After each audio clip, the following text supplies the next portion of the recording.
How many times do I have to tell you? No pleats on the jeans, Ma. Flat.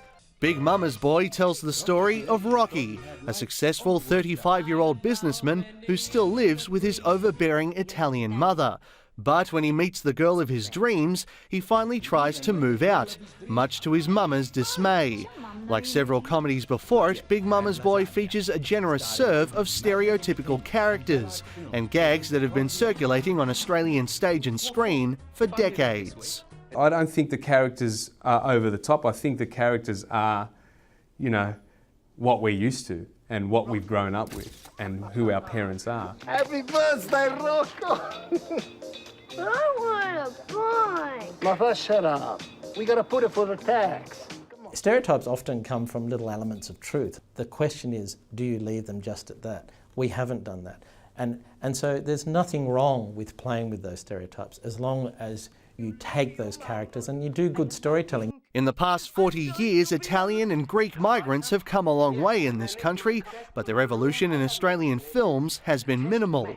Following the success of the stage show Wogs Out of Work and its various spin-offs in the 80s and 90s, stereotypical comedies remain the most prominent way of seeing Greek and Italian characters on screen. In my lifetime, most of the Greek Australian characters I'd seen weren't exactly flattering. In Death in Brunswick, most of them were shifty, to say the least. In Beware of Greeks Bearing Guns, many were vendetta-wielding villagers. In The Wog Boy, the main character was a doll-bludger. And in Fat Pizza, well, pretty much every nationality was all of the above. So why aren't Australian filmmakers more willing to buck the trend? Movies of the last decade which had characters which were challenging and which contained threatening elements in through those characters were less successful at the box office because the Australian audience did not want to be challenged too much in its cinema entertainment. Dr. O'Donnell says it could be another 50 years before the silver screen accurately shows the breadth of the Australian people. But since stereotypes remain the bread and butter of popular culture, they shouldn't be dismissed entirely. You've just hit a government car. Did you say government car? Oh, money. Actor Tony Nikolakopoulos agrees, but he says a wider range of multicultural characters is the next step.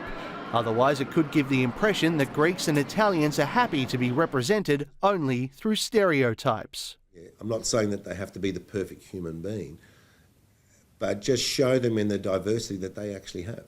The more that we're willing to let go of this ethnic identification, then we're actually looking at multiculturalism. We can't just keep supporting this formula that has been, it's worked. But we need to sort of either move on from that or create more. But until then, Australian audiences will continue to vote with their feet. Put them back.